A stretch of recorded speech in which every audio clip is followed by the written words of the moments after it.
ఈ దినము నేను దేవుడు మనకిచ్చినటువంటి ప్రధానమైనటువంటి గొప్ప ఆజ్ఞ, the great commission of the lord, దాని గురించి మాట్లాడమని చెప్పారు.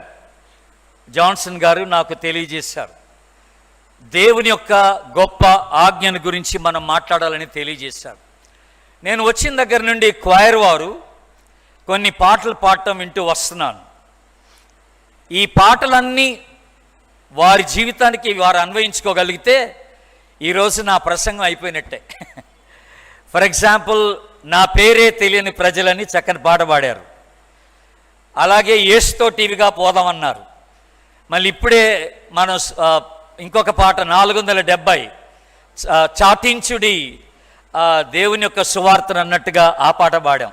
ఇవన్నీ కూడా సువార్త సేవకు సంబంధించి సవాలుకరమైనటువంటి గొప్ప పాటలే. ఇవి కేవలం పాడుకోవడానికి కాదు, కానీ మన జీవితాలకి అన్వయించుకోవడానికి దేవుడు దైవజనులు వాడుకొని ఈ పాటలన్నీ రాసి పెట్టాడు. Every song that we sang today comes as a challenge for each one of us. Every song talks about preaching the word of God to the entire nation, all the nations of the earth.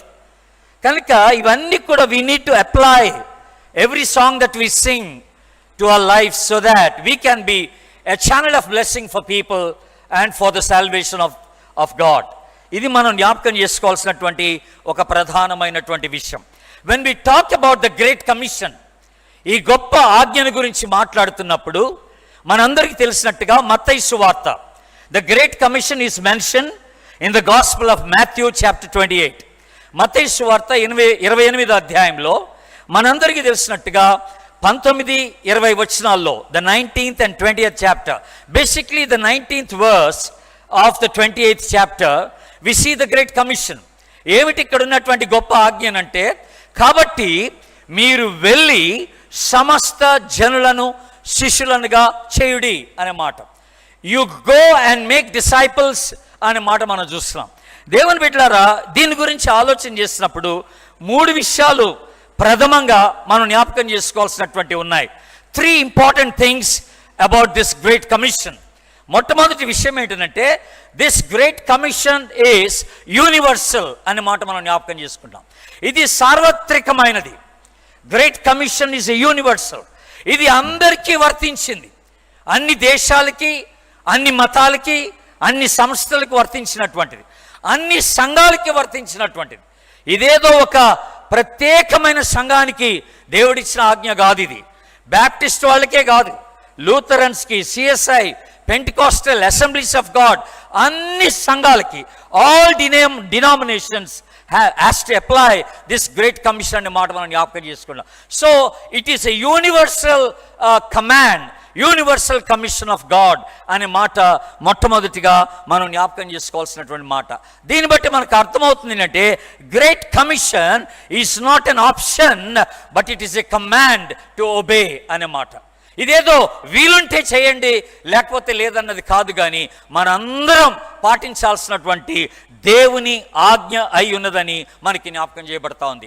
ఎవరెవరైతే యేసుక్రీస్తుని తమ స్వరక్షకునిగా అంగీకరించారో అట్టి వారందరూ కూడా ఈ గొప్ప ఆజ్ఞను పాటించవలసినటువంటి వారై ఉన్నారని దేవుని యొక్క వాక్యం బహు క్లియర్గా మనకి జ్ఞాపకం చేస్తూ ఉన్న దేవుని బిడ్డలారా. Every believer has got a responsibility of getting involve in this great commission and preaching the word of God అనే మాట మనం జ్ఞాపకం చేసుకోండి. And secondly, when we think about this great commission, it is not only universal but it is also unfulfilled అనే మాట మనం జ్ఞాపకం చేసుకుంటాం. ఇది ఇంకా సంపూర్తి చేయబడలేదు. ఈ గొప్ప ఆజ్ఞ అనేది పూర్తి కాలేదు. It's not fulfilled yet. యేసు ప్రభు వచ్చేంత వరకు, until the coming of the Lord Jesus Christ, this will continue to happen. ఇది జరుగుతూనే ఉంటుంది. ఎలాగనంటే, ఇంకా సువార్త వినవలసినటువంటి వారు మన దేశంలో, మన ప్రపంచంలో చాలామంది ఉన్నట్టుగా మనకి జ్ఞాపకం చేయబడతా ఉంది. For your information, right in our country today there are 4,635 people groups living in India. మన భారతదేశంలో 4,635 ప్రజా గుంపులు ఉంటున్నారు. When I say people groups, they are the tribal groups I'm talking about. ప్రజా గుంపులనంటే ఆదిమ జాతి గుంపులు అన్నమాట. 4635 జాతుల వారు ఉంటున్నారు. అండ్ వెరీ సాడ్లీ ఈ గుంపులలో కేవలం 2190 జాతులకే సువార్త ప్రకటించబడింది. కేవలం 2190 జాతులకే. Only 2110 people groups have heard the gospel so far. And the rest of them have not heard the gospel. And we have a responsibility.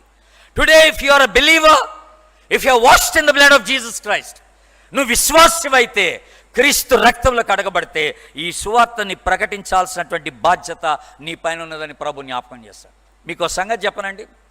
యేసు ప్రభు వారు ఈ భూమి మీద ఉన్నప్పుడు, when Jesus was on this earth, do you know what was the population of the world?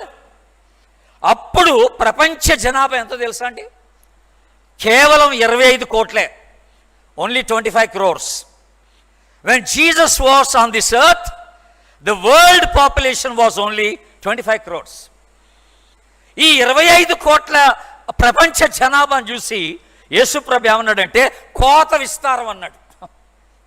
కోత విస్తారం అన్నాడు. మరి ఈరోజు ప్రపంచ జనాభా ఎంత ఉందో తెలుసా? 800 crores. Today the world population is 800 crores. మరి ఇప్పుడు ఈ పాపులేషన్ చూసి యేసుప్రభు ఏమంటాడు? కేవలం కోత విస్తారం అంటే కుదరదు. ఇది మన ఇండియా జనాభానే 143 కోట్లు ఉందండి ఈ రోజున. ఈ 143 కోట్లలో కేవలం 2.38% క్రిస్టియన్స్ ఉన్నారు. Only 2.38% Christians. దేవుని బిడ్డలారా, జాగ్రత్తగా ఆలోచన చేయండి. కనుక ఎంత సేవ మన యొక్క భారతదేశంలో జరగవలసి ఉన్నదో మీరు జ్ఞాపకం చేసుకోవాలని నేను మనవి చేస్తూ ఉన్నాను. దేవుని బిడ్డలారా, మన భారతదేశంలో అఫీషియల్ లాంగ్వేజెస్ 122 లాంగ్వేజెస్ ఉన్నాయి. అఫీషియల్ లాంగ్వేజెస్ అంటారు వీటిని. బట్ వేరే ఇతర భాషలు స్పోకెన్ లాంగ్వేజెస్ అంటాం. స్పోకెన్ లాంగ్వేజెస్ అంటే లిపి లేని భాషలు. లిపి లేని భాషలు మన భారతదేశంలో 1652 లాంగ్వేజెస్ ఉన్నాయి. ఇంకా అవి కాకుండా 780 లాంగ్వేజెస్ మాట్లాడే ప్రజలు మన భారతదేశంలో ఉన్నారు. ఇవన్నీ ఉండగా ఈ రోజున ఇంకా అనేక భాషల్లో సువార్త వినవలసినటువంటి వారు ఉన్నారని దేవుని వాక్యం మనకి సెలవిస్తూ ఉన్నది. దేవుని బిడ్డలారు, కనుక it is an unfulfilled commission of the lord. దేవుడిచ్చిన ఈ ఆజ్ఞ ఇంకా పరిపూర్ణం కాలేదు. కారణం ఏంటంటే క్రైస్తవులు నిజంగా సువార్త పరిచయలో ఇన్వాల్వ్ కావడం లేదు. The reason behind that is so-called Christians are not getting in the gospel ministry, in preaching the gospel, in sharing the word to the lost of the world. గుర్తుపెట్టుకోవాల్సిన మాట ఇది. మనందరం చాలా సుఖాన్ని మరిగి ఉన్నాం. Comfortable lives we are living today. We come every Sunday and we think that's enough for us. ప్రతి ఆదివారం గుడికి వస్తాం, అది చాలా అనుకుంటాం. సువార్త పరిచర్య బాధ్యత, ఆ భారం మన మీద లేదు అన్నట్టుగానే మనము ఉంటూ ఉన్నాం దేవుని బిడ్డలారా. And thirdly, what we talk about this great commission is it is not only universal but it is also unfulfilled. And thirdly, it is unstoppable అనే మాట జ్ఞాపకం చేస్తాం. ఇది ఎవడు ఆపలేడు. అందరు ఆమేనండి ఒకసారి. No one can stop this ministry. It is a God ordained, it is a God commissioned. And every single servant of God who is carrying the word is being unctioned by the Lord Jesus Christ. Amen and andaru okasari. Amen. Kanuka no one can stop a servant of God. Andukane Paul antadu, మీరు సువార్తికుణ్ణి బంధించొచ్చు కానీ సువార్తను బంధించలేరు అంటాడు. You can bind an evangelist but you can never bind evangelism. అర్థమవుతుందా దేవుని బిడ్డలారా? ఇది ఎవరు ఆపలేరు. దేవుని వాక్యం ఎంతో powerful. This is a powerful authentic word of God. మీకు సంగతి చెప్పనా? బయట ఎవరైనా క్రైస్తవులు తప్పు చేస్తే లోకం ఏమంటుందో తెలుసా అండి? మీ చర్చిలో బోధించేది ఇదేనా అంటారు. మీ బైబిల్ బోధించేది ఇదేనా, మీ పాస్టర్ గారు బోధించేది ఇదేనా అంటారు. జాగ్రత్త వినండి. ఇప్పుడు అదే ఒక హిందువుడు తప్పు చేశాడు అనుకోండి, మీ భగవద్గీత బోధించేది ఇదేనా అంటాడు ఎవడన్నా? అండో. మీ పూజారి బోధించేది ఇదేనా అంటాడా? అండో. మీ దేవాలయంలో బోధించేది ఇదేనా అంటాడు? అండో. ఎందుకనరు? కేవలం క్రైస్తవుడు తప్పు చేస్తేనే మీ బైబిల్ బోధించేది ఇదా అని అడుగుతారు. ఎందుకు అడుగుతారు అంటే the entire world knows the Bible is a true word. ప్రపంచం అంతటికి తెలుసు బైబిల్ సత్యమైందని. దేవుని స్తోత్రం చెప్పండి, హల్లెలూయా. అందుకనే సవాల్ చేస్తున్నారు, మీ బైబిల్ బోధించేది ఇదే అని. లోకమంతటికి తెలుసు ఇక్కడ కరెక్ట్ బోధ జరుగుతుందని. లోకమంతటికి తెలుసు బైబిలే కరెక్ట్ అని. This is an unstoppable. ఇది ఎవడు ఆపలేడు. ఈ యొక్క ఉద్యమాన్ని ఎవడు ఆపలేడు అన్నమాట మనము జ్ఞాపకం చేసుకుంటూ ఉన్నాం దేవుని బిడ్డలారా. It is a dynamic moment. సువార్త పరిచయం అనేది ఒక శక్తివంతమైన ఉద్యమము అనే మాట నేను మీకు జ్ఞాపకం చేస్తున్నటువంటి మాట. దీంట్లో మనము డైనమిక్ మూమెంట్ అనే మాట ఆలోచన చేసినప్పుడు దేవుని బిడ్డలారా, ఈ యొక్క గ్రేట్ కమిషన్లో 3 విషయాలు ఈ ఉదయకాలం మీతో మాట్లాడాలనుకున్నా. The very first thing is the authority. I want to talk about the authority. The second thing I want to talk about the assignment. And the third thing that I want to talk about is the assurance. మొట్టమొదటిగా authority, అధికారాన్ని గురించి మాట్లాడాలనుకున్నాను. రెండవది దేవుడు మనకిచ్చిన పని లేక బాధ్యతను గురించి మాట్లాడాలనుకున్నాను. మూడవదిగా మనకి ఈ విషయంలో దేవుడిచ్చినటువంటి భరోసా లేక నిశ్చయితను గురించి నేను మీతో మాట్లాడి క్లుప్తంగా నేను ముగించాలని నేను ఆశపడుతూ ఉన్నాను దేవుని బిడ్డలారా. When we talk about authority, Yesu ప్రభు ఈ గొప్ప ఆజ్ఞ ఇవ్వడానికి ముందుగా యేసు ప్రభు తన శిష్యులతో ఏమన్నాడంటే, ఇక్కడ 18వ వచనాన్ని మీరు జాగ్రత్తగా గమనిస్తే వాళ్ళతో ఒక మాట అన్నాడు, పరలోకమందును భూమి మీదను నాకు సర్వ అధికారము ఇవ్వబడి ఉన్నది. అందరూ ఒకసారి దేవుని స్తోత్రం చెప్పండి, హల్లెలూయా. I am given authority over heaven and on earth అని అన్నాడు దేవుడు. And the same authority I am giving it to you అని అన్నాడు. ఏ అధికారం అయితే నేను కలిగి ఉన్నానో ఆ అధికారాన్ని నేను మీకు ఇస్తున్నాను. ఈ అధికారాన్ని కలిగి ఉండి మీరు వెళ్ళి సువార్తను చెప్పండి అన్నాడు. ఎవరికి భయపడాల్సిన పని లేదన్నాడు. You need not fear anybody, I'm with you. నేను మీతో ఉన్నాను. అధికారపూర్వకంగా వెళ్ళి సువార్తను ప్రకటించండి. ఎవడు పంపించాడు మిమ్మల్ని? నేను ఒకసారి, మాది ఒరిజినల్గా ఖమ్మం, మీకు తెలుసు అనుకుంటాను. మా ఒరిజినల్ ఊరు ఖమ్మం. ఇప్పుడు గత 20 సంవత్సరాలుగా we're living in Bengaluru. For the last 20 years బెంగళూరులో ఉంటున్నాం. నేను ఖమ్మంలో సువార్త పరిచర్య చేస్తూ ఉన్నప్పుడు అక్కడక్కడ ఒక పాస్టర్ గారు నాకు కబురు చేశాడు. ఏ అధికారంతో సువార్త ప్రకటిస్తున్నావు అన్నాడు నన్ను. ఏ అధికారంతో సువార్తను ప్రకటిస్తున్నావు అంటే పైనుండి వచ్చిన అధికారం అన్నాను నేను. పైనుండి వచ్చిన అధికారం తప్పితే వేరే అధికారం ఏం లేదు అయ్యగారు. దేవుడు చెప్పాడు ప్రకటించమని ప్రకటిస్తున్నాను. ఆయన అధికారం ఇచ్చాడు, ఆయన బాధ్యత పెట్టాడు కనుక ఆయన ఇచ్చిన అధికారంతోనే నేను వెళ్తున్నాను. దేవునికి అధికారం ఉంది, యేసు ప్రభుకి అధికారం ఉంది. He has got power over the creation. He's got power over the demons. He's got power over the sickness. He's got power over death. He's got power over everything that's there here. ఆయనకి అన్నిటిపైన అధికారం ఉంది. ఆ అధికారాన్నే ఈ రోజున ఈ Bible పట్టుకొని సువార్త సేవ కొరకు బయలుదేరే వారందరికీ ఈ అధికారాన్ని ప్రభు ఇస్తున్నాడు దేవుని బిడ్డలారా. అందరూ ఒకసారి ఆమేనండి. ఆమేన్. మార్క్ సువార్త 16వ అధ్యాయం. Please turn to the book of mark, the gospel of mark chapter 16. Mark సువార్త 16వ అధ్యాయం. ఇక్కడ బ్యూటిఫుల్గా ఈ కమిషన్ యొక్క ఎక్స్టెన్షన్ గురించి మాట్లాడుతున్నాడు. దేవుడు మనకిచ్చిన ఆజ్ఞను గురించిన ఎక్స్టెన్షన్ ఎలాగుందో మాట్లాడుతున్నాడు. 15వ వచనం నుండి చదువుతున్నాడు, గమనించండి. మీరు సర్వలోకములకు వెళ్ళి సర్వ సృష్టికి సువార్తను ప్రకటించుడి. ఆ తర్వాత నమ్మి బాప్తిసం పొందినాడు ఏమవుతాడు? రక్షింపబడతాడు. నమ్మినోడికి శిక్ష. నమ్మిన వారి వలన ఈ సూచక్రియలు కనపడతాయి. ఏంటంట? నా నామమున దయ్యములు వెలగొడతారు, క్రొత్త భాషలు మాట్లాడతారు, పాములు ఎత్తి పట్టుకుంటారు, మరణకరమైనది ఏది త్రాగినను అది వారికి హాని చేయదు. రోగుల మీద చేతి ఉంచినప్పుడు వారు స్వస్థత నొందురు. This is the authority the lord has given to each one of us. You need not fear when you go in the name of the Lord to preach the gospel. He has given authority to drive the demons. చాలా tribal ఫీల్డ్స్లో ఇప్పుడు మీరున్న విలేజెస్లో కూడా మీరు ఇది అనుభవించి ఉంటారు. All those you have come from different states, I'm sure you have experience the power of God in your own respective places. దయ్యాలు పట్టిన వాళ్ళు, చచ్చిపోయిన వాళ్ళు లేచారు, చనిపోయిన వాళ్ళు లేచారు మిషనరీస్ ప్రార్థన చేస్తారు. తెలుసా అండి, ఇదేదో బైబిల్లో జరిగింది కాదు, ఇక్కడ జరుగుతుంది ఇప్పుడు మన భారతదేశంలోనే. దేవుడు అధికారం ఇస్తున్నాడు. నక్సలైట్స్ మార్పు చెందుతున్నారు, టెర్రరిస్టులు మార్పు చెందుతున్నారు. ఎన్నడూ ఊహించినటువంటి వారు ప్రభు దగ్గరికి వచ్చేస్తున్నారు. ఈ అధికారం దేవుడిచ్చాడు మనకి. వాళ్ళ దగ్గరికి వెళ్ళి ప్రకటన చేయమంటున్నాడు.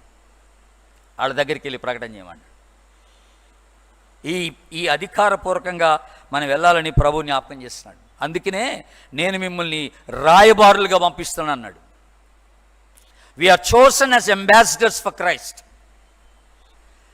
మనము యేసుక్రీస్తు రాయబారులం అంట. పరలోక రాజ్యాన్ని రిప్రజెంట్ చేస్తున్న వాళ్ళం. We need to reconcile men with God. మనుషుల్ని దేవునితో సమాధాన పరచడానికి మనం పంపించబడినటువంటి రాయబారులమని దేవుని యొక్క వాక్యము సెలవిస్తూ ఉన్నది. దేవుని బిడ్డలారా, Christianity is meant to change the world. క్రైస్తవ్యమే ఒక్కటే ప్రపంచాన్ని మార్చగలదు. అందరూ ఆమెనండి. బైబిల్ ఒక్కటే ప్రపంచాన్ని మార్చగలదు. మళ్ళీ ఆమెనండి. యేసు ప్రభు ఒక్కడే ప్రపంచాన్ని మార్చగలడు. ఆమెనండి. ఇది దేవుడు మనకి ఇచ్చినటువంటి గొప్ప ఆజ్ఞ, ఈ గొప్ప అధికారం అనే మాట మనము జ్ఞాపకం చేసుకుంటున్నటువంటి మాట దేవుని బిడ్డలారా. ఆది సంఘాలు మీరు గమనిస్తే, ఎర్లీ చర్చెస్, మనం బైబిల్ చదువుతున్నప్పుడు అపోస్తల కార్యగ్రంథంలో ఇప్పుడు చూడొద్దులే, యెరూషలేం సంఘం కానీ, అంతియోక సంఘం కానీ, మాసిదోనియా సంఘం కానీ, తెస్సలోనిక సంఘం కానీ, ఫిలిప్పీ సంఘం కానీ, ఈ ఆది సంఘాలన్నీ మీరు జాగ్రత్త గమనిస్తే ఈ సంఘాలన్నీ కూడా మిషనరీ సేవలో పాల్గొన్నారు, సువార్త సేవలో పాల్గొన్నారు, మిషనరీస్ని పంపించారు, వాళ్ళు మిషనరీస్కి సపోర్ట్ చేశారు. ఈ ఆది సంఘాలే ఈ మిషనరీ సేవ బాధ్యతను స్వీకరించాయి. ఈ రోజున మన భారతదేశంలో వెరీ ఇంపార్టెంట్ పేరు పొందిన ఒక ప్రాముఖ్యమైనటువంటి మిషనరీ సంస్థలు 136 సంస్థలు ఉన్నాయి. ఈ 136 సంస్థలు ఎందుకు పుట్టాయి? అందులో అయ్యం కూడా ఉంది ఒకటి. ఈ 136 సంస్థలు ఎందుకు వచ్చాయంటే the church has failed it's responsibility. సంఘము తన బాధ్యతని కోల్పోయినప్పుడు దేవుడికి సెకండ్ ప్లాన్ బి ఏంటంటే సంస్థను లేవనెత్తడమే అన్నమాట. అసలు ఒరిజినల్గా సువార్త సేవ ఎవరి ద్వారా జరగాలంటే సంఘం ద్వారా. అందరూ ఆమేనండి. అండ్ ఐఎమ్ సో గ్లాడ్ ఈ సంఘం ద్వారా అద్భుతమైన సేవ జరుగుతూ ఉంది. దేవుని స్తోత్రం చెప్పండి. హల్లెలూయా. అద్భుతమైన పరిచర్య. రిపోర్ట్ చూశాను నేను, రిపోర్ట్ చదువుతా విన్నాం. అద్భుతమైన పరిచర్య. ఇదంతా కూడా I'm sure it is the motivation of a pastor.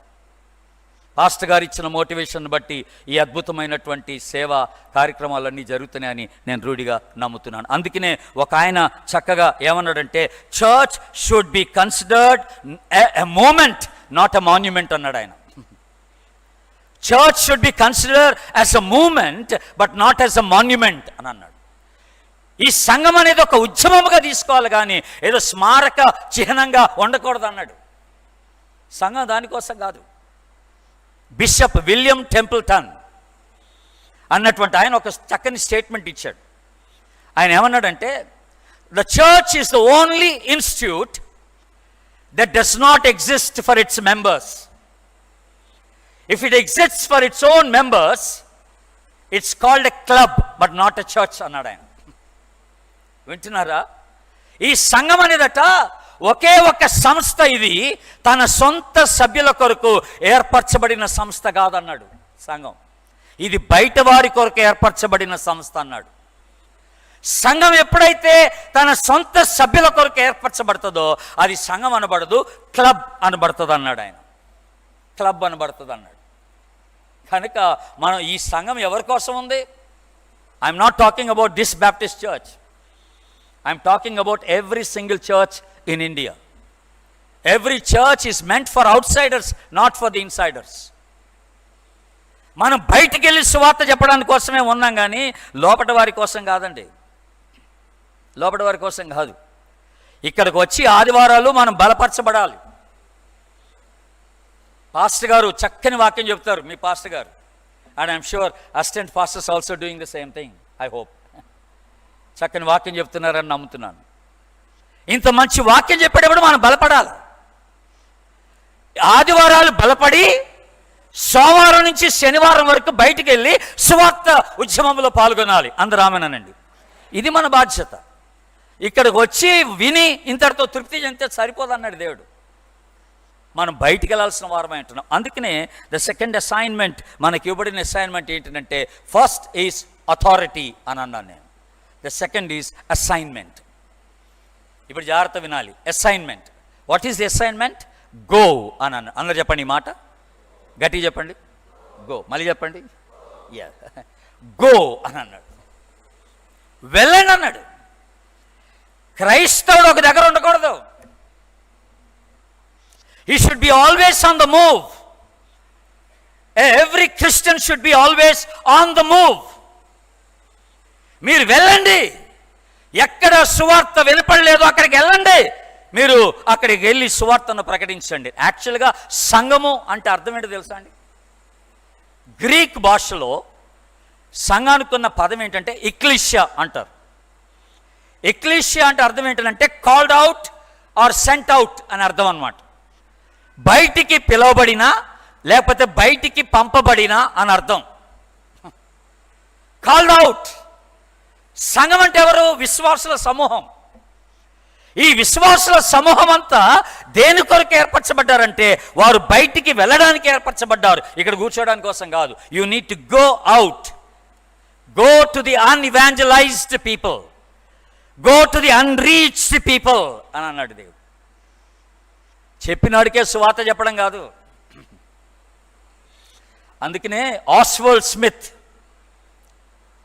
Smith అని గొప్ప దైవజనుడు ఒక మాట అన్నాడు, when there are millions of people on this earth who have never heard the name of Jesus even once, you have no right to listen twice అన్నాడు ఆయన. ఈ ప్రపంచంలో యేసు అన్న పేరు ఒక్కసారి కూడా వినని వారు కోట్ల కొలది మంది ఉండగా రెండవసారి వినటానికి నీకు హక్కు లేదన్నాడు. అందరూ ఆమేనండి. ఆమేన్. అర్థమవుతుందా? ఒకసారి విన్నోడు మళ్ళీ వినకూడదట. ఇప్పుడు మన ప్రాబ్లం ఏంటంటే, విన్నవాడికే సువార్త కూడికలు, విన్నవాడికే ఉజ్జీవ కూడికలు, విన్నవాడికే స్వస్థత కూడికలు. మరి విన్నోడి సంగతి ఎవడు పట్టించుకుంటున్నాడు? Who is bothered about the unreached? Who is bothered about the unevangelized? We organize gospel meetings, revival meetings and healing crusades only for those who have already heard the gospel. ఇది చాలా very sad state of affair, విచారకరమైన ఒక పరిస్థితిగా మనం గమనిస్తున్నాం దేవుని బిడ్డలారా. అందుకనే రోమీలకు రాసిన పత్రిక, please turn to Romans chapter 15. రోమీలకు రాసిన పత్రిక 15వ అధ్యాయం తీయండి ఒకసారి. Romans chapter 15 verses 20 and 21. 15వ అధ్యాయం 20-21 వచనాలు చదువుతున్నాను, వినండి జాగ్రత్తగా. 20-21. నేనైతే మరి ఒకని పునాది మీద కట్టకుండు నిమిత్తము ఆయనను గూర్చిన సమాచారం ఎవరికి తెలియబడలేదో వారు చూతిరనియు వినని వారు గ్రహింతురనియు రాయబడిన ప్రకారము. ఇక ఇప్పుడు గమనించండి, ఆ తర్వాత మాట ఏంటి? క్రీస్తు నామమెరుగని చోట్లను సువార్తను ప్రకటింపవలెనని మిక్కిలి ఆశ గలవాడనై ఉండి అలాగున ప్రకటించి తిని. అందరూ దేవుని స్తోత్రం చెప్పండి. హల్లెలూయా. పౌలు గారు ఏమన్నాడు? క్రీస్తు నామము ఎరుగని చోట్ల, wherever Christ was not known, I decided to preach the gospel there అంటున్నాడు పౌలు. Not the places where gospel has already been preached అన్నమాట. మీకు ఒక స్టార్ట్లింగ్ విషయం చెప్తాను. We are talking about go, isn't it? వెళ్ళుట అనే దాని గురించి మాట్లాడు. సువార్త సేవ చేయడానికి పిలుపక్కర్లేదు. జాగ్రత్త వినండి. There is no need for a call to preach the gospel. ఇప్పుడు మీలో ఎవరైనా రక్షింపడి ఉండి మారు మనసు పొందుండి ఏం చేయకుండా గమ్మున ఇంట్లో కూర్చున్నారనుకోండి, అప్పుడు నేను మీ దగ్గరకు వచ్చి అడగాల్సిన ప్రశ్న ఏంటంటే, ఇంట్లో కూర్చోడానికి పిలుపు ఉందా అని అడగాలి. Do you have a calling to sit at home? ఎందుకంటే వెళ్ళడానికి పిలుపు ఉంది ఆల్రెడీ. అందరూ ఆమేనండి. దేవుడు వెళ్ళడానికి పిలిపించేశాడు అందరికీ. కాబట్టి మీరు వెళ్ళి అన్నాడు, మీరు సర్వలోకములకు వెళ్ళి అని అన్నాడు. వెళ్ళడానికి అందరికీ పిలుపునిచ్చాడు దేవుడు. There is a calling to go for everybody, for all believers. If you are not going, if you are not going and sitting at home, you need a calling to sit at home. దేవుడు ఇంట్లో కూర్చోమని పిలిపించాడా అని అడగాలి. వెళ్ళమని పిలుపు ఉంది కానీ కూర్చోడానికి పిలుపు ఉందా అని. సువార్త పరిచర్యకి పిలుపు ఉంది కానీ పరిచర్య చేయకుండా ఇంట్లో కూర్చోడానికి పిలుపు ఉందా అని అడగాలి. Do you have a calling to go or a calling to sit at home అనే మాట జాగ్రత్త వినాలి. అందుకనే నేను స్టార్టింగ్లో ఒక మాట అన్నాను. That's why I told this great commission is a command. It's not an option, but it is an obligation. It is a command to obey అని అన్నాడు. And every one of us need to go and need to make disciples. ఇప్పుడు వెళ్ళి ప్రకటించేది ఏంటి ఇంతకీ? ఈ వెళ్ళేటప్పుడు when we go, what do we preach? What is involved in this great commission? ఏముంది ఈ సువార్త పరిచర్యలో? ఏంటి నేను ప్రకటించాల్సిందేనంటే, now please turn your Bibles to the book of Luke chapter 24. లూకా సువార్త 24వ అధ్యాయం తీయండి దయచేసి. లూక్ చాప్టర్ 24, 24వ అధ్యాయం. నేను 47వ వచనం చదువుతున్నాను, వినండి. 47th verse. I'm reading 47th verse. యెరూషలేం మొదలుకొని సమస్త జనములలో ఆయన పేరట ఏమి ప్రకటింపడాలంట? మారు మనసు, పాప క్షమాపణ ప్రకటన. ఈ రెండిటికి సాక్షులు ఎవరు? ఆ కింద ఉంది, 48లో ఉంది. ఏమనుంది? ఈ సంగతులకు ఎవరు సాక్షులు? మీరంటే ఎవరు? మీరంటే ఎవరు? మనం అనబాకండి, నేను అనండి. మీరంటే ఎవరు? నేనే. ఎక్కడి నుంచి ఎక్కడికి? యెరూషలేం మొదలుకొని సమస్త జనములలో అని అన్నాడు. అంటే సమస్త ప్రజాగుంపుల్లో, right from Jerusalem to all the nations, every ethnic group, you need to share about the repentance and forgiveness of sins అని అన్నాడు. ఎందుకు అనంటే, because you are the witnesses for the repentance and for the forgiveness of sins అన్నాడు. నువ్వు ఒక్కడివే సాక్ష్యం. ఈ మారు మనసుకి, ఈ పాప క్షమాపణకి సాక్ష్యం నువ్వే. అందరామనేనండి. ఈ రెండు నీలో జరిగితే ఈ రెండింటిని బయట తీసుకెళ్ళి చెప్పాలి నువ్వు. If these two things have happened in your life, repentance and forgiveness, and you have a responsibility to go and share these two things to the entire nations.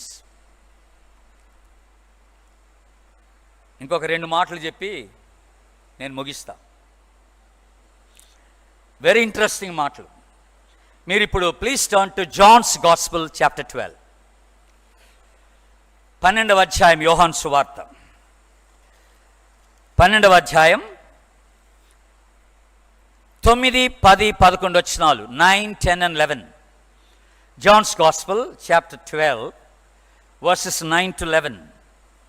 కాబట్టి యూదులలో సామాన్య జనులు ఆయన అక్కడ ఉన్నాడని తెలుసుకొని యేసుని చూచుటకు మాత్రమే గాక ఆయన మృతుల్లో నుండి లేపిన లాజర్ని కూడా చూడవచ్చిరి. అతన్ని బట్టి అంటే ఎవరిని బట్టి? అందరు చెప్పండి. లాజరు. అందరు చెప్పండి, ఎవరిని బట్టి? లా. అతన్ని బట్టి ఏం జరిగిందంట, యూదులలో అనేకులు తమ వారిని విడిచి యేసునందు విశ్వాసముంచిరి. హలో, వింటున్నారా? ఎవరిని బట్టి యూదులు యేసునందు విశ్వాసం ఉంచారు? లాజర్ని బట్టి. అంటే ఇప్పుడు లాజర్ ఏం చేసి ఉంటాడు? యూదులకి సువార్త చెప్పుంటాడు. అందరు చెప్పండి, సువార్త చెప్పుంటాడు. ఇప్పుడు నేను ప్రశ్న అడుగుతాను, జాగ్రత్త, అందరు నా వైపు చూడండి. లాజరు దగ్గర ఓల్డ్ టెస్ట్మెంట్ ఉందా, న్యూ టెస్ట్మెంట్ ఉందా? లాజర్ దగ్గర, does Lazarus have old testament or new testament? లాజర్ దగ్గర ఏ నిబంధన లేదు, పాత నిబంధన లేదు, క్రొత్త నిబంధన లేదు. మరి ఏం చెప్పుంటాడు అందరికీ? ఈ యూదులందరికీ సువార్త చెప్పాడు. ఈ యూదులందరినీ యేసుప్రభు దగ్గర నడిపించాడు, విశ్వాసంలోకి నడిపించాడు. మరి ఏం చెప్పుంటాడు అబ్బా లాజరు? ఏం చెప్పుంటాడంటే, లాజర్ దగ్గర ఉన్నదంతా ఏంటంటే, all that the Lazarus had was a testimony. దేవుని స్తోత్రం చెప్పాడు, హల్లెలూయా. ఒక సాక్ష్యం ఉంది అంతే. ఏంట్రా సాక్ష్యం అంటే, నేను 4 రోజులు సమాధులు ఉన్నాను, యేసుప్రభు వచ్చి నన్ను లేపాడని. That's it. I was 4 days in the grave and the Lord brought me out of the grave. That's it. That's the testimony I have. కనపడ్డ ప్రతోడికి చెప్పాడు ఇదే మాట. కనపడ్డ ప్రతోడికి, బ్రదర్ మీకు సంగతి తెలుసా, 4 రోజులు నేను సమాధులు ఉన్నాను, బయటకు వచ్చాను అనేవాడు. యేసుప్రభును బయట తీసుకొచ్చి. But today we have 66 books in our hand. But how many people are we bringing to the Lord? ఈ రోజున 66 పుస్తకాలు మన చేతిలో ఉన్నాయి. ఎంతమందిని మనం ప్రభు దగ్గర నడిపిస్తున్నాం అనేది క్వశ్చన్. అంటే నీ దగ్గర ఒక సాక్ష్యం కూడా లేదనమాట. కనీసం సాక్ష్యం ఉంటే చాలు. మారు మనసు పొందిన సాక్ష్యం, పాపాలు క్షమించబడిన సాక్ష్యం, యేసు ప్రభుని రక్షకునిగా అంగీకరించిన సాక్ష్యం ఒకటి ఉంటే చాలు. నువ్వు వెళ్ళి సువార్త పరిచర్య చేయడానికి పెద్ద పెద్ద డిగ్రీలు అక్కర్లేదు, ఎంటీహెచ్లు, బీడీలు, బీటీహెచ్లు అక్కర్లేదు. నీకు ఒక సాక్ష్యం ఉంటే చాలన్నాడు. అందరూ ఆమెనండి. కనుక ఇది మనకి ఇవ్వబడిన ఆజ్ఞ, ఇది మనకి ఇవ్వబడినటువంటి, మనకు అధికారం ఇచ్చాడు. ప్లస్ దేవుడు మనకు ఒక పని పెట్టాడు. ఆ పని ఏంటంటే గో అని అన్నాడు, ఉండొద్దు అన్నాడు. You better go, don't stay where you are. పక్క వీధిలోకి వెళ్ళిపో, సూపర్ మార్కెట్కి వెళ్ళు, రైల్వే స్టేషన్స్కి వెళ్ళు, బస్ స్టాండ్స్కి వెళ్ళు, పక్క గ్రామాలకు వెళ్ళిపో. ఎక్కడ ఇంతవరకు ఎవరు సువార్త వినలేదో వాళ్ళకి సువార్తను చెప్పు, వెళ్ళి చెప్పమన్నాడు దేవుడు. ఒకరోజు నేను ఇలాగే, నీకు చెప్పాను లేదు నాకు తెలియదు, అంటే సువార్త పరిచర్య గురించి వచ్చింది కనుక చెప్తున్నాను. ఓ రోజు రాత్రి వేళ నిశ్చింతగా పడుకొని దేవుడు నన్ను బాగా వాడుకుంటున్నాడని అనుకున్నాను నేను.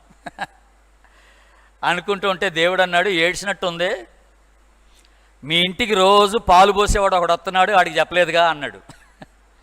ఆడికి సువార్త చెప్పలేదుగా అన్నాడు. ఎవడికి? పాలు పోసేవాడికి. బాబాయ్ నిజమే, వాడికి అన్నాడు సువార్త చెప్పలేదు నేను అనుకొని తెల్లారి చెబుదాం అనుకున్నాను. ప్రొద్దున్నే చెబుదాం అనుకొని నాకు భయం వేసింది. ఏంటి ఆ భయం అంటే, ఆడు పొద్దున్న రాడేమని. నేను అనుకున్నప్పుడే రాడు కాబోలనుకొని భయపడి బాగా ప్రార్థన చేసుకున్నాను. ప్రభు వాడు ఎట్లయినా వచ్చినట్టు చేయి, నేను రేపు వాడికి ఎట్లయినా సువార్త చెప్తాను పాలు పోసేటోడికి అన్నాను అని పడుకున్నాను ప్రార్థన చేసుకొని. ప్రొద్దున్న 5:30కి ఆడు పాలు అన్నాడు. జనరల్గా ప్రతిరోజు మా ఆవిడలు ఇస్తుంది పాలకి, నేను ఎప్పుడు పాలు పట్టను ఇంట్లో, నాకు అలవాటు లేదు. పాలు అనగానే మా ఆవిడ లేకపోయింది. అప్పుడు నేను అన్నాను, ఆగు ఈరోజు పాలు నేను పడతానన్నాను. ఆమె గుండె ఆగి ఉంటుంది ఆ పాటికి. ఈరోజు పాలు నేను పడతానన్నాను. నాకేమైందబ్బా అని అనుకొని ఉంటుంది ఆమె. నాకు కొంచెం పని దాడితో నేనే పాలు పడతాను, ఆ పాల గిన్నె ఎక్కడుందో చెప్పు అన్నాను. ఆ పాల గిన్నె తీసుకొని బయటికి వెళ్ళాను. బయటికి వెళ్ళి ఆడితో ఒక్కటే మాట, డైరెక్ట్గా ముసుగులో గుద్దులాట ఎందుకులే అని నేను అన్నాను, అబ్బాయి నేను ఒక ప్రశ్న అడుగుతారా, నాకు సమాధానం చెప్పు, ఆ తర్వాత నేను పాలు తీసుకుంటాను అన్నాను. అడగండి అన్నాడు. అడగండి అయ్యగారు అన్నాడు. ఇక ముసుగులో గుద్దులాట ఎందుకని డైరెక్ట్గా అడిగాను, యేసు ప్రభు నీకు తెలుసా అని అన్నాను. Direct question. యేసు ప్రభు నీకు తెలుసా అన్నాను. అంటే వాడు ఏమని సమాధానం చెప్పాడు తెలుసా? ఆయన మళ్ళీ వస్తున్నాడంట కదండి అన్నాడు. వీడికి మామూలుగా తెలియదు, వీడికి రెండో రాకడ తెలుసు. ఓరి బాబాయ్, మరి వీడికేం చెప్పాలి నేను? వీడు రెండో రాకడ గురించి మాట్లాడుతున్నాడు, ఆయన మళ్ళీ వస్తున్నాడంట కదండి అన్నాడు. అనగానే నేను ఉలిక్కిపడ్డాను, బాబాయ్ వీడికి చాలా తెలిసిపోయిందని. ఒక్క క్షణం ఆగి నాకు ఇంకొక డౌట్ వచ్చి వెంటనే ఇంకో ప్రశ్న అడిగినానండి. ఇంతకు ముందు ఒకసారి వచ్చాడు నీకు తెలుసా అన్న. ఎప్పుడండి అన్నాడు. అయితే కూర్చోరా అన్నాను. ఎప్పుడండి అన్నాడు. అయితే కూర్చో చెప్తానన్నాను. ఆ ఫస్ట్ టైం యేసు ప్రభు ఎందుకు వచ్చాడు, ఎలాగ మన కోసం ప్రాణం పెట్టాడు, అవన్నీ అడిగి క్షుణ్ణంగా చెప్పేసి ఇక పాలివరా బాబు అని చెప్పి పాలు తీసుకున్నాడు. మనం ఎక్కడికో వెళ్ళాల్సిన పని లేదు, గుమ్మం దాకా తెస్తున్నాడు ప్రభు ఆత్మల్ని. జొమాటో వాడు వస్తాడు, కొరియర్ వాడు వస్తాడు. ఏంటి మన గుమ్మం దాకా వచ్చి వెళ్తున్నారు వాళ్ళు రోజు. మరి కాడికి ఎన్నడని చెప్పావా? ఆటో ఎక్కినప్పుడు ఆటో డ్రైవర్కి చెప్పావా? బస్సులో కూర్చుంటే నా ప్రక్కన ఒక బ్రాహ్మణ్ టీచర్ కూర్చున్నాడు. మేమిద్దరమే, అంటే డబల్ సీటర్, అది ఇద్దరం కూర్చున్నాం. నా ఒళ్ళో బైబిల్ ఉంది. నేను అరగంటలో దిగిపోతాను. ఇద్దరం టికెట్ తీసుకున్నాం. బస్సు కదిలింది.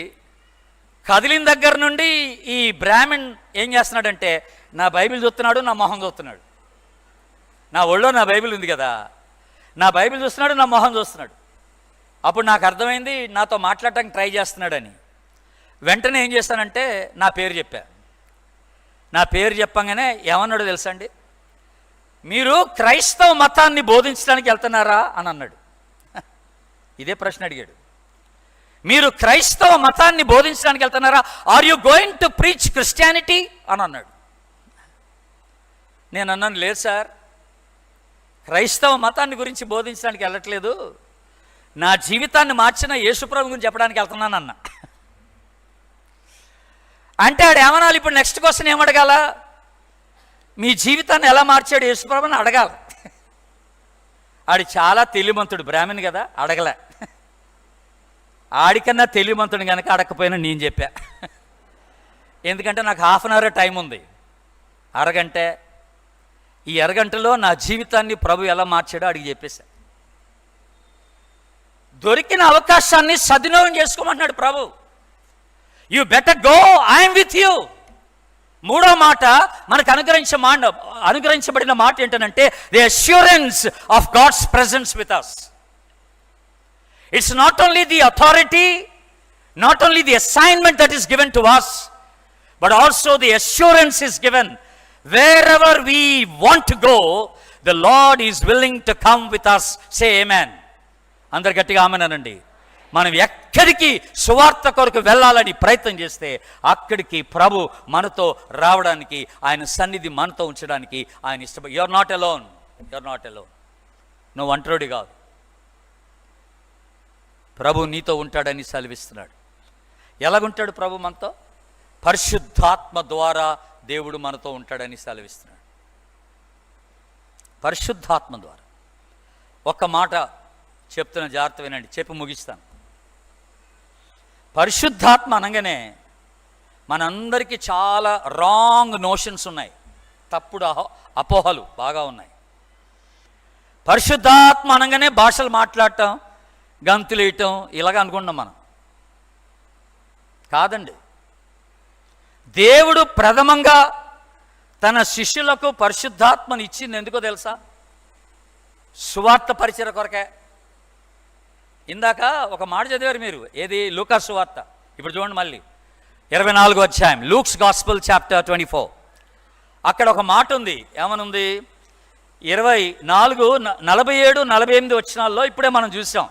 యెరూషలేము మొదలుకొని సమస్త జనములలో ఆయన పేరట మారు మనసు పాపక్షమాపణ ప్రకటింపబడును, ఇందుకు మీరు సాక్షులు అన్నాడు. ఆ తర్వాత మాట ఏమన్నాడు? ఇదిగో నా తండ్రి వాగ్దానము చేసినది నేను పంపుచున్నాను, మీరు అది పొందేంత వరకు వెళ్ళబాకండి అన్నాడు. నా తండ్రి వాగ్దానము చేసినది నేను మీ మీదకి పంపించుతున్నా. అంటే అర్థం ఏంటంటే ఆ పరిశుద్ధాత్మను దేవుడు మనకి ఇస్తున్నాడు అని చెప్తున్నాడు అనమాట. అది వచ్చేంతవరకు మీరు వెళ్ళబాకండి అన్నాడు. అంటే ప్రథమంగా సువార్త పరిచయ కొరకు అవసరమైంది ఏంటంటే పరిశుద్ధాత్మ శక్తి. అందరూ ఆమేనండి. The only thing that is necessary to preach the gospel is the power of the Holy Spirit. The power of the Holy Spirit. And that's the promise the Lord has been given to us, is giving to us the promise of the Holy Spirit. అలాగే యోహాను సువార్త 20వ అధ్యాయం. యోహాను సువార్త 20వ అధ్యాయం, John's Gospel chapter 20 verses 21 and 22.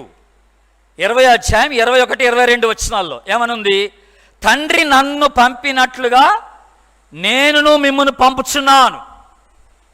ఈ మాట వినండి. తండ్రి నన్ను పంపించినట్లుగా నేనును మిమ్మును పంపుచున్నాను. ఎక్కడికి? లోకములోనికి. ఎందుకు? సువార్త పరిచర్య కొరకు.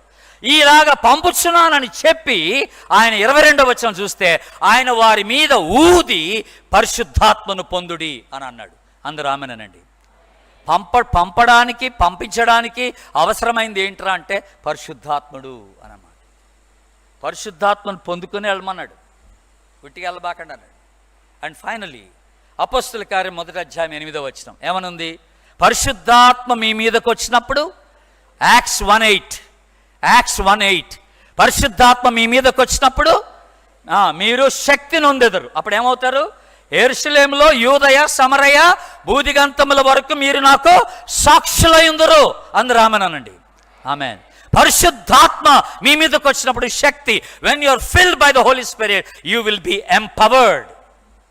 then you will be my witnesses in Jerusalem, Judea, Samaria and to the ends of the earth అని అన్నాడు దేవుడు. ఈ పరిశుద్ధాత్మ శక్తి ఎందుకంటే సాక్ష్యం చెప్పడానికి, సువార్త చెప్పడానికి ప్రథమంగా యేసుప్రభు ఇచ్చింది పరిశుద్ధాత్మను. అందుకే వేచి ఉండండి, పట్టణంలో ఆత్మ పొందేంత వరకు వేచి ఉండండి. Today unfortunately we see every Tom, Dick and Harry carrying the Bible and saying that I am called by the Lord without being filled by the Holy Spirit. పరిశుద్ధాత్మ శక్తి లేకుండా ఎవడు పడతాడు నేను దేవుని చేత పంపబడ్డానని చెప్పి సువార్త కొరకు వెళ్తే కుదరదు, ఇది నడవదు, ఆత్మలు సంపాదించలేవు. దేవుడు మనకి ఇచ్చినటువంటి గొప్ప అష్యూరెన్స్, గొప్ప నిశ్చయిత, భరోసా ఏంటంటే I will be with you, నేను యుగ సమాప్తి వరకు సదాకాలం మీతో ఉంటాను. How is going to be with us? By the holy spirit, in the form of holy spirit. పరిశుద్ధాత్మ ద్వారా దేవుడు తన సన్నిధిని మనతో ఉంచడానికి ఇష్టపడతాడు. If you are willing to take the gospel, the lord is going to be with you. ఇది మీరు గుర్తుపెట్టుకోవాలి. ప్రభు మీతో ఉంటాడని గుర్తుపెట్టుకోవాలి. All those who have come from different parts of a land, wherever you are serving, and this is what I want to tell you, you are not alone wherever you are. The Lord is with you. His presence is there. His Holy Spirit is there.